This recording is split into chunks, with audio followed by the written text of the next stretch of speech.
नमस्कार विद्यार्थी मित्रांनो, मी वैजनाथ सर पुन्हा एकदा आपलं ऑनलाईन प्लॅटफॉर्मवर विद्यानिकेतनच्या ऑनलाईन प्लॅटफॉर्मवर सहर्ष स्वागत करतो। विद्यार्थी मित्रांनो, मराठी व्याकरणाच्या अनुषंगाने आपण सातत्यानं एक व्हिडिओ लेक्चर सिरीज या ठिकाणी स्टार्ट केलेली आपल्याला माहिती आहे। या अगोदर आपले जवळपास 45 लेक्चर्स झालेले आहेत। हे आपण 46वे लेक्चर घेऊन येतो आहोत। वाक्याचे प्रकार हा सेक्शन आपण सुरू केलेला आहे। वाक्याच्या प्रकारामध्ये आपल्याला माहिती आहे, वाक्य म्हणजे पूर्ण अर्थाचं बोलणं। पूर्ण अर्थाचं बोलणं म्हणजे काय म्हटलं मी? वाक्य। पुऱ्या अर्थाचं बोलणं म्हणजे वाक्य। शब्दाचा असा समूह ज्याच्यातून अर्थ अभिप्रेत होतो त्याला वाक्य असं म्हणायचं। या संदर्भामध्ये देखील आपण चर्चा केली। विद्यार्थी मित्रांनो, याच्या अगोदरच्या लेक्चरला आपण वाक्याचे जे प्रकार आहेत ते वाक्याच्या अर्थावरून पाहिले, क्रियापदाच्या अर्थावरून पाहिले आणि वाक्याच्या स्वरूपावरून देखील प्रकार आपण बघितलेले आहेत। त्याच्यातला आपला हा जो मुद्दा आहे, विधानावरून प्रश्नार्थक विधानार्थी वाक्य, प्रश्नार्थक वाक्य, उद्गारार्थी वाक्य आणि होकारार्थी वाक्य, या अनुषंगाने आपण चर्चा केलेली आहे। याच्या अगोदरच्या लेक्चर कदाचित तुम्ही ते लेक्चर पाहिलेलं असेल, वाक्याचे प्रकार।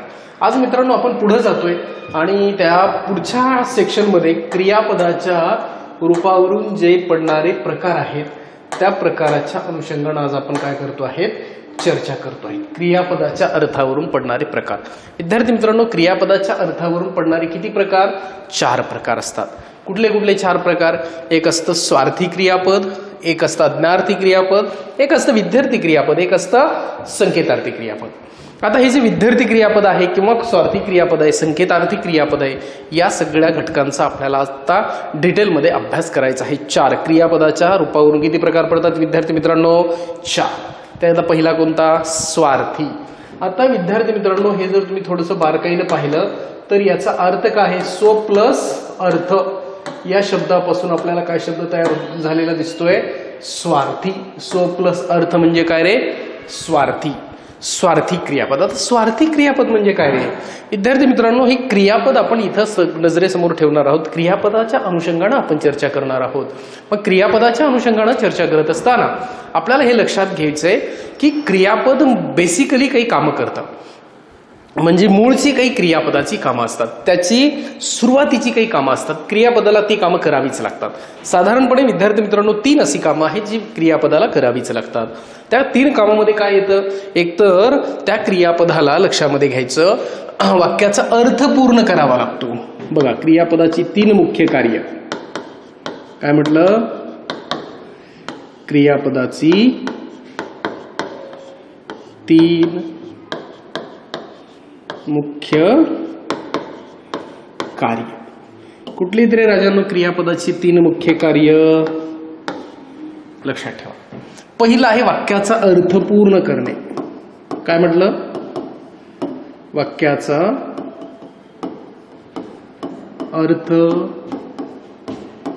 पूर्ण करणे, it is the first. Second काय रे मित्रांनो? वाक्यातील क्रिया दर्शवणे। वाक्यातील क्रिया दर्शवणे, इथे लक्षात। तिसरं काय रे?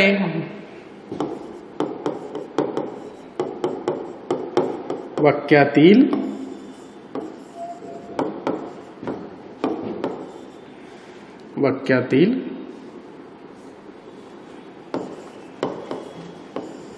क्रियेची वेळ दर्शवणे। इथे लक्षामध्ये काय काय म्हटलं? क्रियापदाला वाक्यामध्ये मुख्य किती कामं करावी लागतात? 3 कामं करावी लागतात। क्रियापदाला वाक्यामध्ये मुख्य किती कामं करावी लागतात? 3 कामं करावी लागतात। पहिलं काम कोणतं विद्यार्थी मित्रांनो? पहिलं काम आहे ते म्हणजे वाक्याचा अर्थ पूर्ण करणे। वाक्याचा काय करणे? अर्थ पूर्ण करणे। वाक्याचा अर्थ पूर्ण करणे हे त्याचं पहिलं काम, हे त्याचं पहिलं काम। आता लक्षात घ्या विद्यार्थी मित्रांनो, वाक्यातील क्रिया दर्शवणे हे दुसरं काम आणि वाक्यातील क्रियेची वेळ दर्शवणे हे तिसरं काम। ही क्रियापदाची बेसिक कामं आहेत। हीच कामं जर क्रियापदानं केली, म्हणजे ज्याची बेसिक कामं आहे तीच त्यानं केली, तर ती स्वतःची कामं झाली, स्वतःचं कार्य झालं, म्हणजे स्वार्थ झालं। लक्षात ठेवा, स्वतःपुरतं आपण बोलतो ना, एखादा व्यक्ती जर स्वतःपुरतं कार्य करत असेल तर त्याला आपण स्वार्थी क्रियापद स्वार्थी म्हणतो. तसं इथं सुद्धा एखादं क्रियापद जर स्वतःपुरतं कार्य करत असेल तर त्याला म्हणायचं स्वार्थी क्रियापद. मग स्वार्थी क्रियापद सर्व काळातील क्रियापदे स्वार्थी असतात किंवा स्वार्थी क्रियापदे सर्व काळी नसतात. स्वार्थी क्रियापदे सर्वकालीन असतात. म्हणजे काय रे राजांनो, स्वार्थी क्रियापदे सर्वकालीन असतात म्हणजे काय? स्वार्थी क्रियापद सर्व काळामध्ये सारखीच असतात. कोणत्याही काळातलं वाक्य स्वार्थी क्रियापद असू शकतं. ते क्रियापद जर स्वतःचा अर्थ पूर्ण करत असेल, स्वतःचं काम करणारं क्रियापद स्वार्थी क्रियापद असतं. स्वतःची कामे करणाऱ्या क्रियापदास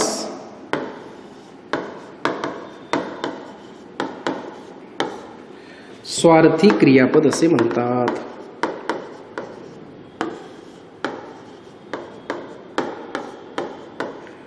स्वार्थी क्रियापद असे म्हणतात. काय म्हटलं बघा, लक्षात घ्या. स्वतःची कार्य करणाऱ्या क्रियापदास स्वार्थी क्रियापद असं म्हणतात. स्वार्थी क्रियापदे सर्वकालीन असतात. स्वार्थी क्रियापद म्हणजेच काय, तर ते क्रियापद काय करणार आहे, ते क्रियापद काय करणार आहे, त्याची मुख्य 3 कामं: वाक्याचा अर्थ पूर्ण करणार आहे, वाक्यातील क्रिया दर्शवणार आहे, वाक्यातील क्रियाची वेळ दर्शवणार आहे. असं जर क्रियापद काम करत असेल तर विद्यार्थी मित्रांनो त्याला काय म्हणायचं? स्वार्थी क्रियापद असं म्हणायचं. सो प्लस अर्थ या शब्दापासून स्वार्थी हा शब्द काय झालेला आहे, तयार झालेला आहे. येतंय लक्षात सर्वांच्या? कळले ना सगळ्यांना? अभ्यास चालू आहे का सगळ्यांचा? कोणाला काही अडचणी वगैरे असतायत का? विचारत चलताय ना? विचारत चला, इथे नंबर दिलेले आहेत आमचे.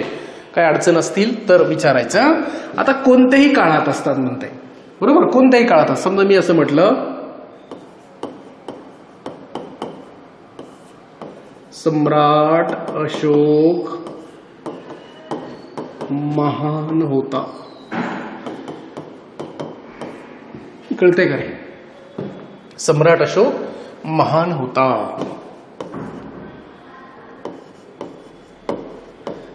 सूर्य पूर्वेला उगवतो. सूर्य पूर्वेला उगवतो. पावसामुळे डोंगर हिरवेगार झाले. पावसामुळे डोंगर हिरवेगार झाले. बरोबर. भविष्यकाळातलं एक वाक्य होईल, स्वाती PSI होईल. एखादं चालू काळातलं वाक्य, मी मराठी व्याकरण शिकवत आहे. मी मराठी व्याकरण शिकवत आहे. इथे का लक्षात? भविष्यातलं पूर्ण काळातले वाक्य, त्याने त्याचा प्रकल्प पूर्ण केला होता. त्याने त्याचा प्रकल्प पूर्ण केला होता. इथे लक्षामध्ये. म्हणजे हे काय झाले विद्यार्थी मित्रांनो, कोणताही काळ असू द्या, साधा वर्तमान काळ, साधा भूतकाळ, चालू, पूर्ण, रीती, व्हॉटएव्हर, कुठलाही जरी वाक्यामध्ये काळ असला तरी ते काय असतं? स्वार्थी क्रियापद असतं. म्हणजे स्वतःचं कार्य करणे, वाक्याचा अर्थ पूर्ण करणे, वाक्यातील कृती दर्शवणे आणि वाक्यातील कृतीची वेळ दर्शवणे, ही कामं जर क्रियापद करत असेल तर विद्यार्थी मित्रांनो त्याला काय म्हणायचं? त्याला म्हणायचं स्वार्थी क्रियापद. ही कामं जर क्रियापद करत असेल तर त्याला काय म्हणायचं? स्वार्थी क्रियापद. येते का लक्षात सर्वांच्या? बघा, स्वार्थी क्रियापद झालेलं आहे. पुढे आहे आज्ञार्थी क्रियापद. काय रे मित्रांनो? आज्ञार्थी क्रियापद. आता आज्ञार्थी क्रियापद काय असतं व्यवस्थित समजून घेताय तुम्ही? जे क्रियापद काय दर्शवतं? आज्ञा. जे क्रियापद काय दर्शवतं? आज्ञा. लक्षात येते?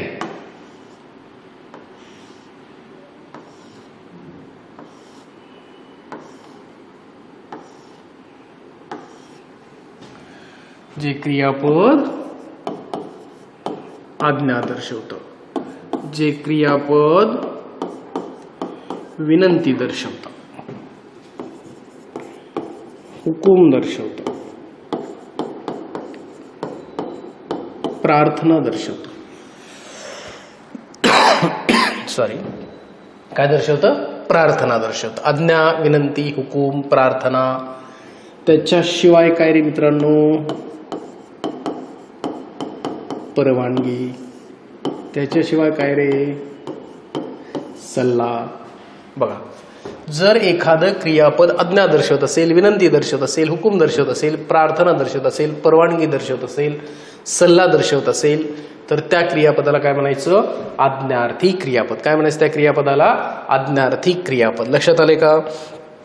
लक्षात येते? बघा, आता समजा आपण जर असं म्हटलं, मुलांनो अभ्यास करा.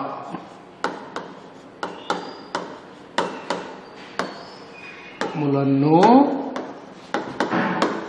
अभ्यास करा. कसलं झालं क्रियापद?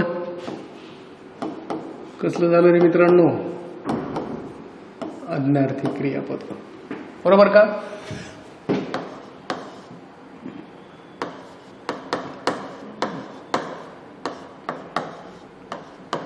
शत्रूवर तुटून पडा. हा काय आहे रे मित्रांनो?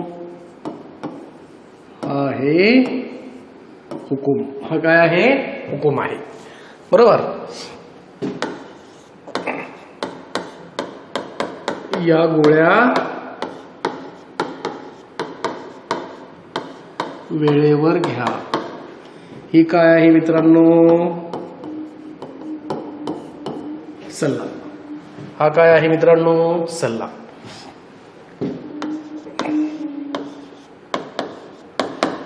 देवा मला पास कर. हे काय आहे? प्रार्थना. हे काय आहे? प्रार्थना. कृपया माझे एवढे काम करा. हे काय आहे? विनंती. हे काय आहे? विनंती. बघा, आज्ञा, विनंती, हुकूम, प्रार्थना, परवानगी, सल्ला. लक्षात आलं का? परवानगी, सल्ला.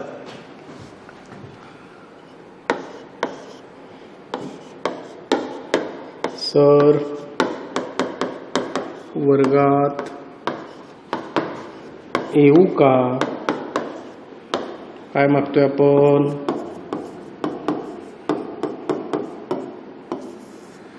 परवानगी.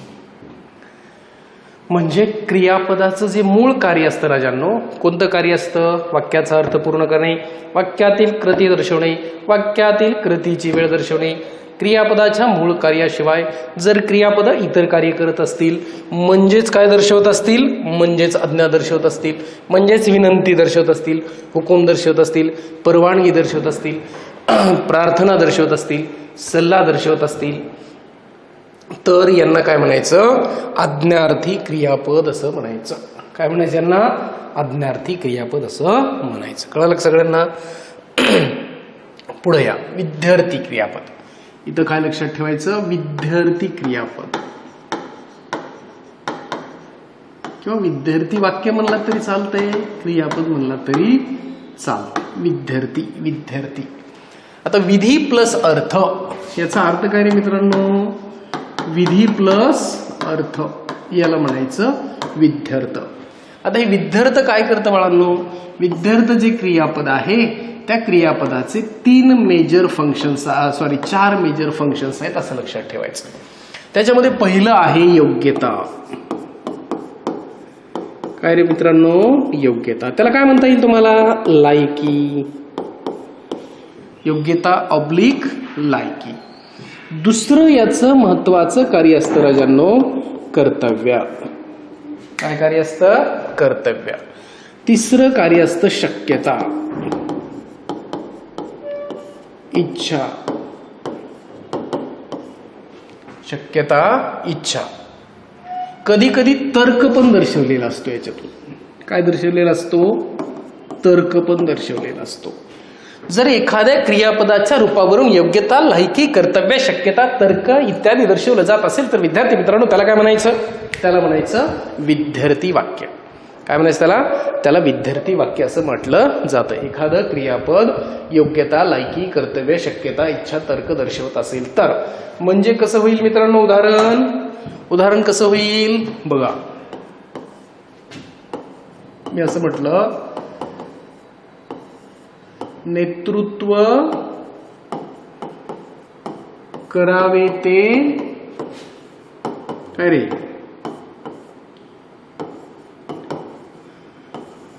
नेतृत्व करावं ते ध्वनीनच. इथं अजून एक महत्वाचा मुद्दा लक्षात ठेवा. या वाक्यातील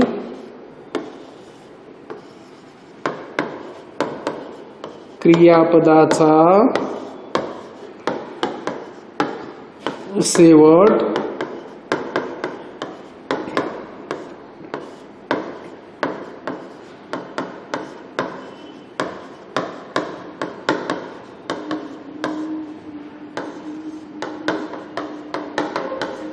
या वाक्यातील क्रियापदाचा शेवट वाविवे अशा अक्षरांनी होतो.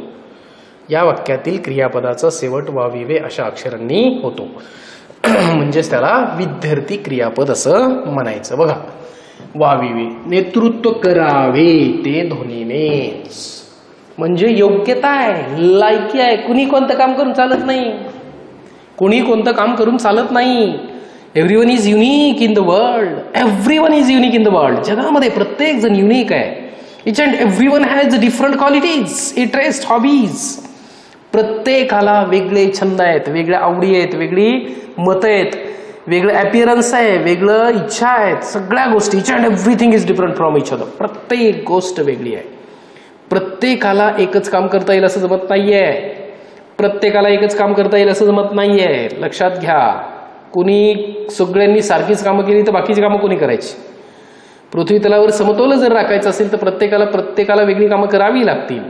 आमच्या बॉडीमध्ये असंख्य ऑर्गन्स आहेत, अवयव आहेत ना. त्या प्रत्येकाचं फंक्शन हे डिफरंट आहे. प्रत्येकाचं फंक्शन हे एकमेकापेक्षा डिफरंट आहे. ऐकण्याचं काम डोळ्यांनी करता येतं का? नाही करता येत. ऐकण्याचं काम कानानेच करावं लागेल. चव घेण्याचं काम डोळ्यांनी नाही करता येणार, ते जिभेनंच घ्यावं लागेल. प्रत्येकाचं कार्य वेगळं आहे. प्रत्येकाचं कार्य वेगळं आहे. बरोबर. प्रत्येक घटक काय आहे? वेगळा आहे. तसं प्रत्येकाची योग्यता वेगळी आहे. ज्याला नृत्य करता येईल तो चांगला गायक असेलच असं नाही. जो चांगला गायक आहे तो चांगलं देशाचं संरक्षण करेल असं नाहीये. किंवा जो चांगला शेतकरी आहे तो एखाद्या अभिनयामध्ये, एखाद्या मूव्हीमध्ये अभिनय करेल असं नाहीये. जो एखादा चांगला राजकारणी आहे त्याला सीमेवर लढता येईल असं नाहीये.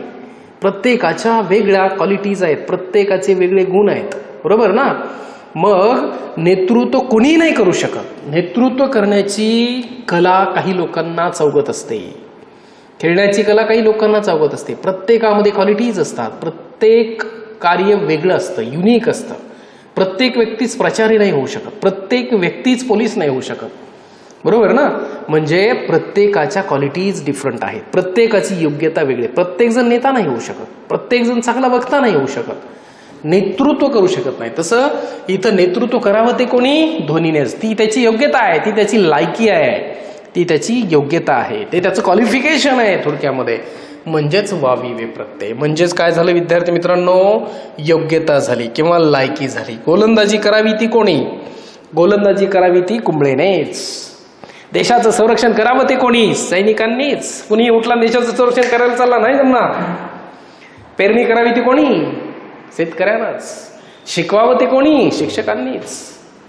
घर सांभाळवं ते कोणी? आईनच. माया, प्रेम, आपुलकी, जिव्हाळा याचा साठा आहे ते म्हणजे कोण?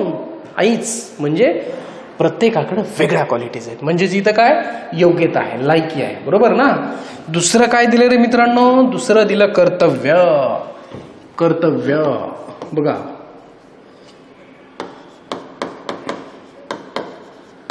प्रत्येकाने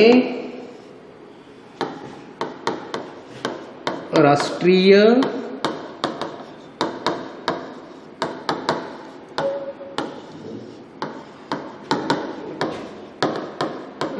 स्मारकांचे संरक्षण करावे. आमच्या प्रत्येकाची ती काय आहे?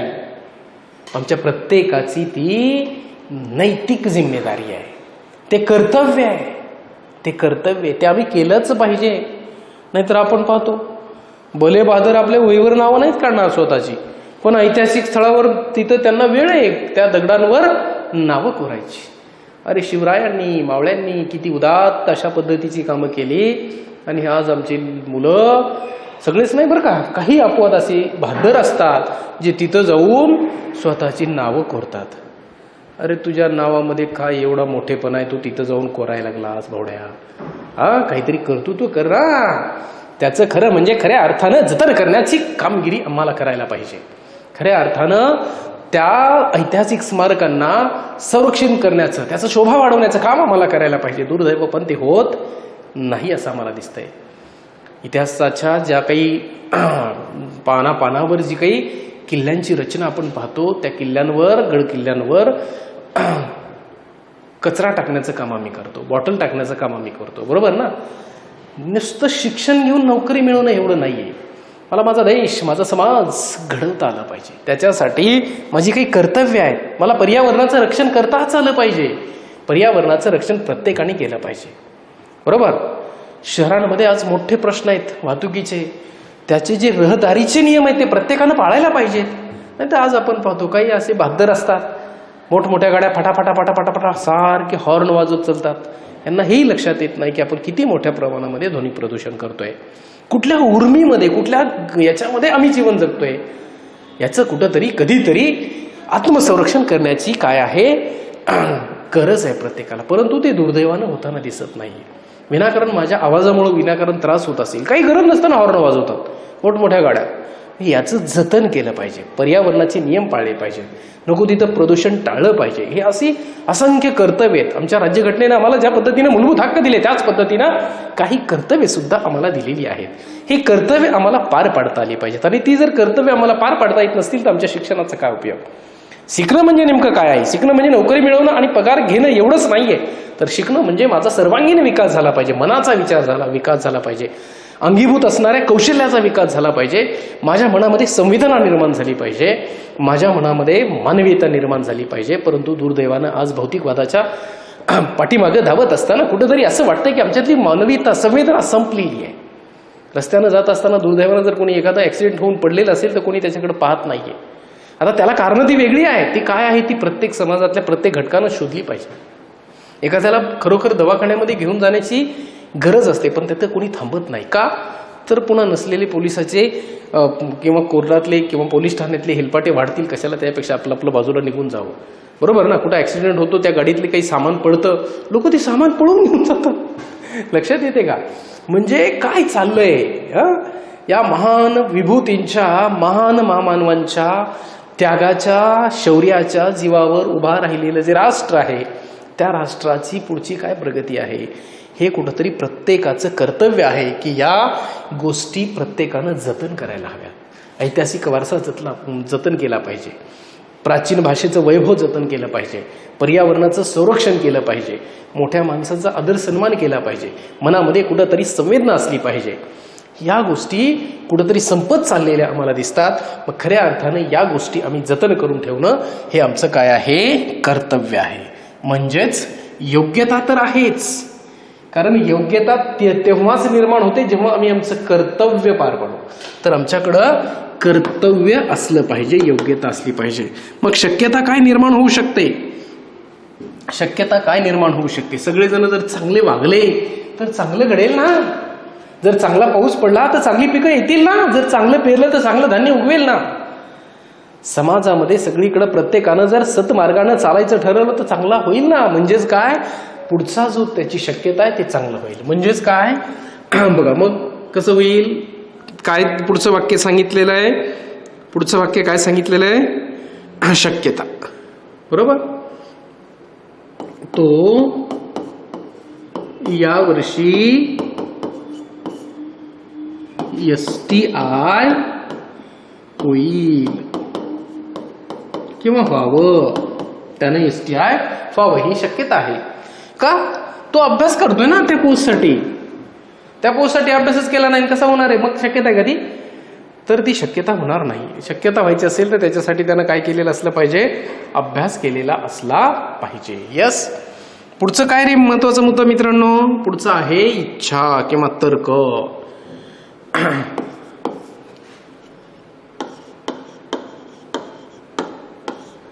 सध्या ती कार्यालयात असावी. काय आहे हा मित्रांनो, हा आहे तर्क. हे काय आहे, शक्यता. हे काय आहे, कर्तव्य. आणि हे काय दिलं होतं आपण,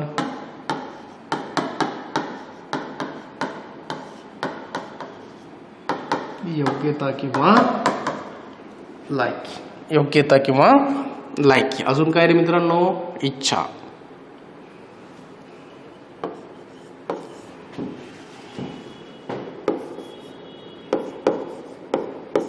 मला यावर्षी नोकरी मिळावी. ही काय आहे रे, इच्छा आहे बाळांनो.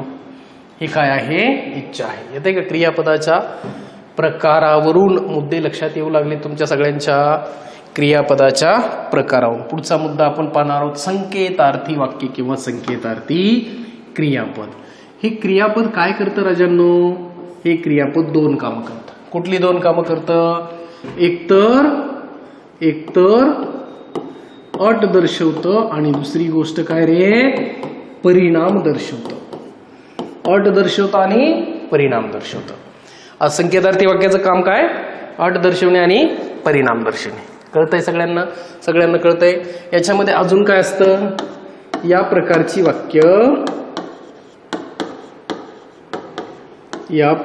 वाक्य मिश्र वाक्य असतात. कसली असतात मित्रांनो, मिश्र वाक्य असतात. बरोबर. गौण वाक्यातून अट तर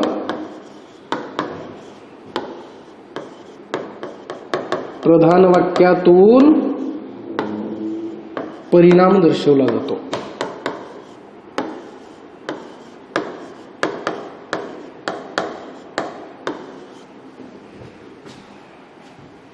प्रधान वाक्यातून काय दर्शवला जातो, परिणाम दर्शवला जातो.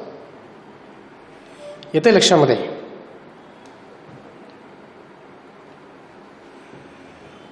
प्रधान वाक्यातून परिणाम दर्शवलेला असतो. डन. या वाक्यातून हे या प्रकारचे वाक्य मिश्र वाक्य असतात, ज्याला इंग्लिशमध्ये तुम्ही कॉम्प्लेक्स सेंटेन्स म्हणता. या वाक्यातून अट तर, या गौण वाक्यातून अट तर प्रधान वाक्यातून काय दर्शवलेला असतो, परिणाम दर्शवलेला असतो. लक्षात आलं का. ही वाक्य कसल्या स्वरूपाची असतात, मिश्र स्वरूपाची असतात. मग कसं बघा मित्रांनो वाक्य, जर अभ्यास केलास तर पास होशील. जर तर, याला म्हणायचं गौण वाक्य आणि याला म्हणायचं प्रधान वाक्य.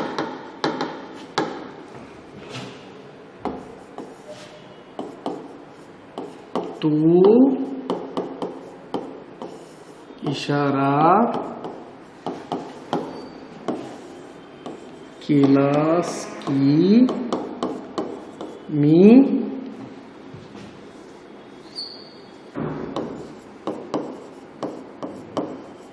येईल. म्हणजे जेव्हा इशारा करशील तेव्हा येईल. लक्षात आलं का? हा तुमचा पहिला गौण वाक्याचा पार्ट, हा मिश्र वाक्याचा प्रधान वाक्याचा पार्ट.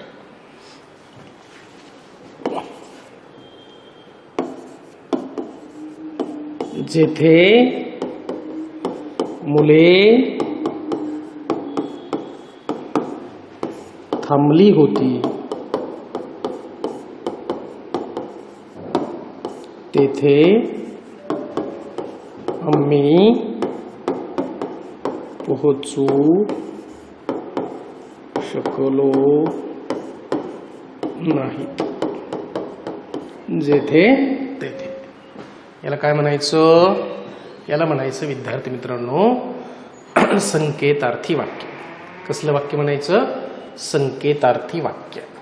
येतं एक लक्षामध्ये, संकेतार्थी वाक्य. या ठिकाणी आपण किती मुद्दे पाहिलेत? व्यवस्थित समजून घेताय, व्यवस्थित समजून घेताय. स्वार्थी क्रियापद, क्रियापदाच्या रूपावरून जर वाक्याचा अर्थ पूर्ण होत असेल, वाक्यातील क्रिया दर्शवण्याचं काम होत असेल, वाक्यातील क्रियेची वेळ दर्शवण्याचं काम होत असेल, तर त्याला स्वार्थी क्रियापद असं म्हणायचं. स्वार्थी क्रियापद स्वतःची कामं करणारी असतात. ते दुसरं काम करत नाहीत. फक्त मुळातली बेसिकली 3 कामं जी असतात त्यांची, तीच कामं करण्याचं कार्य ते करत असतात. वाक्य आपण त्याची पाहिली. त्याच्यानंतर आज्ञार्थी क्रियापद, आज्ञा, विनंती, सल्ला, उपदेश.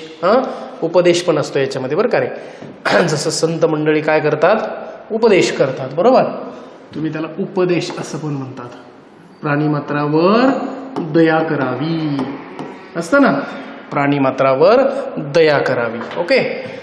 त्याच्यानंतर मग समजा आपण इथे एक ते वाक्य लिहून घेऊया.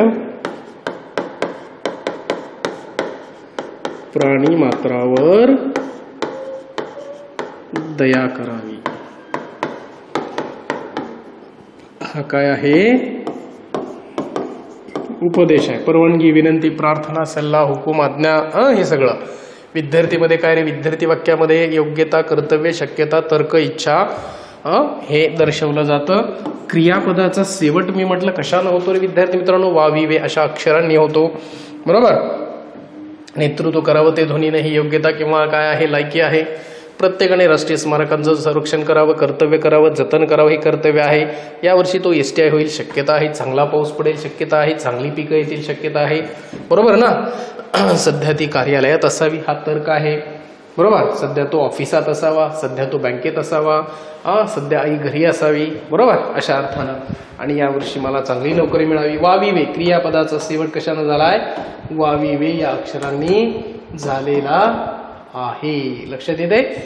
आणि शेवटचा मुद्दा कोणता पाहिला रे मित्रांनो आपण? संकेतार्थी वाक्य. अशा पद्धतीची वाक्य परिणाम दर्शवणारी आणि अट दर्शवणारी असतात. गौण वाक्यातून अट दर्शवलेली असते, प्रधान वाक्यातून परिणाम दर्शवलेला असतो. अशा प्रकारची वाक्य मिश्र वाक्य असतात. साधारणतः गौणत्वसूचक उभयान्वयी अव्ययांनी ही वाक्य जोडलेली असतात. साधारणतः गौणत्वसूचक उभयान्वयी अव्ययांनी वाक्य जोडलेली असतात.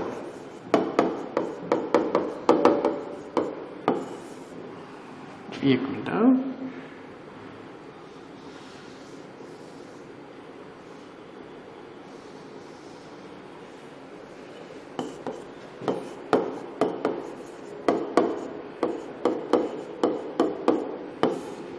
कोणत्या?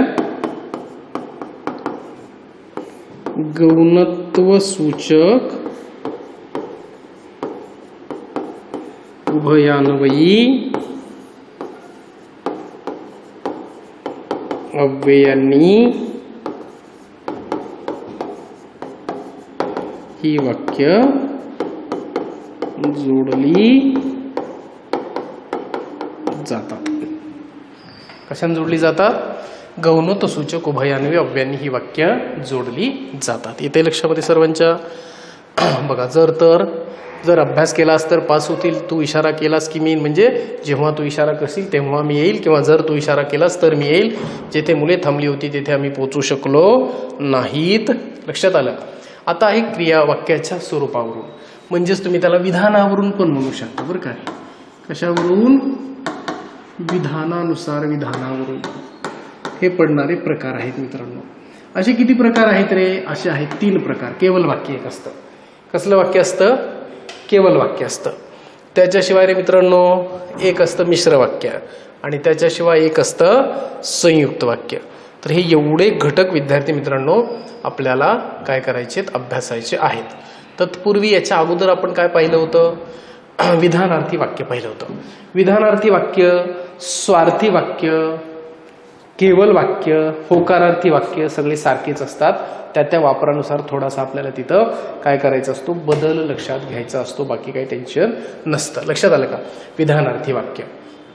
मग आता विधानार्थी वाक्यामध्ये विधान दर्शवलेलं असतं. विधान आपण पाहिलं, हे सरळ सरळ विधान आहे. मग ते कृतीदर्शक विधान असेल, अस्तित्वदर्शक विधान असेल. रवी शाळेत पोहोचला, रवी शाळेत पोहोचला हे विधान आहे. भूतकाळातलं असेल, वर्तमान काळात असेल, भविष्य काळात असेल, तिथं क्रिया पण असते. रवीने अभ्यास केला, रवी शाळेत पोहोचला, रवी मुख्याध्यापकांना भेटला, रवी मैदानावर गेला, क्रिया आहे. रवी विद्यार्थी आहे हे अस्तित्व आहे. मग त्याचे आपण 2 प्रकार पाहिले होते बघा, आठवत असेल तर. कोणते 2 प्रकार? होकारार्थी आणि नकारार्थी. बरोबर. त्याच्यात प्रश्नार्थक आणि उद्गारवाचक हा मुद्दा पण होता. प्रश्न विचारण्यासाठी जे वाक्य वापरली जातात त्यांना काय म्हणायचं? प्रश्नार्थक वाक्य म्हणायचं. हे पण आपण पाहिलं आहे.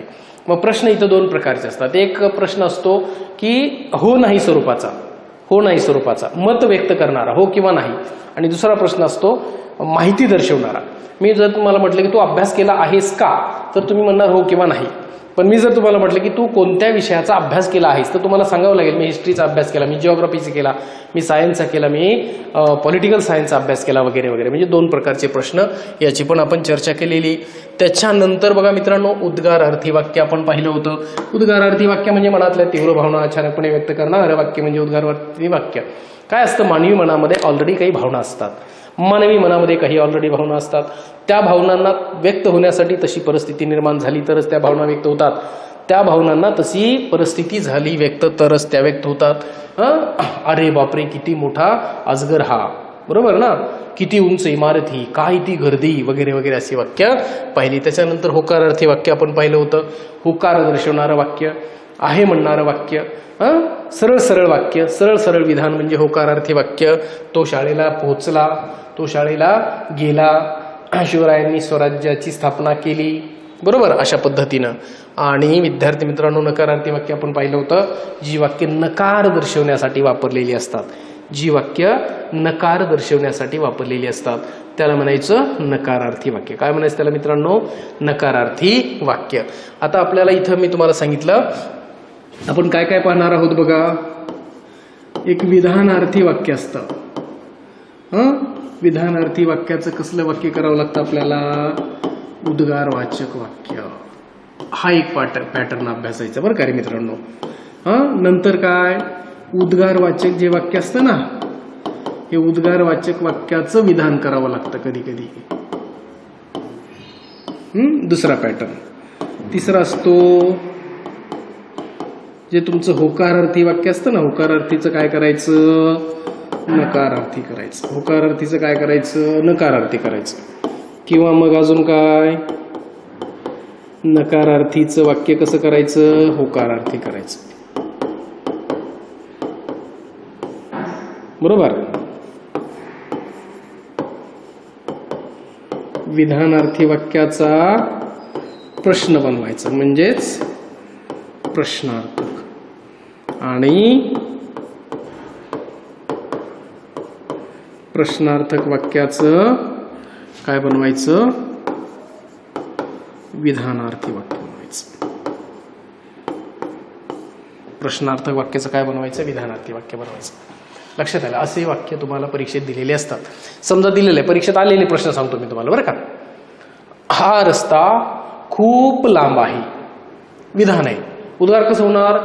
किती लांबीचा रस्ता आहे हा, कळते का?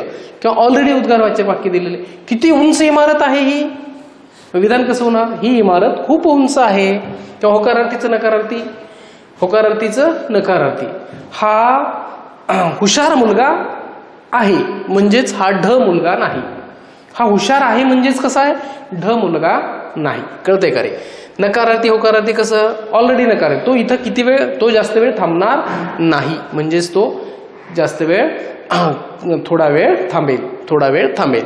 विधानार्थीचा प्रश्न कसा येणार, हा वृद्ध व्यक्ती किती वेळ गर्दीमध्ये थांबणार, हे काय आहे विधान. म्हणजेच या व्यक्तीला किंवा या वृद्ध व्यक्तीला किती काळ थांबावं लागेल प्रश्न आहे. अशा पद्धतीचे काही प्रश्न परीक्षेमध्ये आलेले आहेत, त्याबद्दल देखील आपल्याला काय करायचं आहे, चर्चा करायची. आणि आज जो आपण पॅटर्न पाहिला, स्वार्थी वाक्य, त्याची मूळ कामं 3, अर्थपूर्ण करणे, क्रिया दर्शवणे, क्रियेची वेळ दर्शवणे, स्वार्थी स्वतःची कामं करणे, सर्व काळामधली असतात वाक्य पाहिली. त्याच्यानंतर आज्ञा विनंती हुकूम परवानगी सल्ला उपदेश दर्शवणारी आज्ञार्थी वाक्य पाहिली. त्याची इथं आपण वाक्य पण पाहिली, बरोबर, ते काय काय दर्शवतात ते. त्याच्यानंतर मग आपण पाहिलं विद्यार्थी कर्तव्य वाविवेनं शेवट झालेला असतो, इच्छा लायकी शक्यता वगैरे. आणि शेवटचा मुद्दा पाहिला संकेतार्थी. ओके, यानंतर विद्यार्थी मित्रांनो आपल्याला पाहिजे केवल वाक्य, मिश्र वाक्य, संयुक्त वाक्य आणि नंतर आपण वाक्य परिवर्तन हा घटक देखील अभ्यासणार आहोत. तर हे सर्व घटक आपण बघूया या नंतरच्या लेक्चर सिरीजमध्ये. ओके, तोपर्यंत आपण थांबूया, अभ्यास करत राहा. लवकरच तलाठी भरतीचं अनाउन्समेंट होण्याची शक्यता आहे, त्याच्यामुळं अभ्यास करा. शब्दांचा अभ्यास थोडासा वाढवा. जमलं तर आपण आता काही शब्दसुद्धा घ्यायला सुरुवात करूयात. ओके, तोपर्यंत आपण थांबूया. थँक्यू.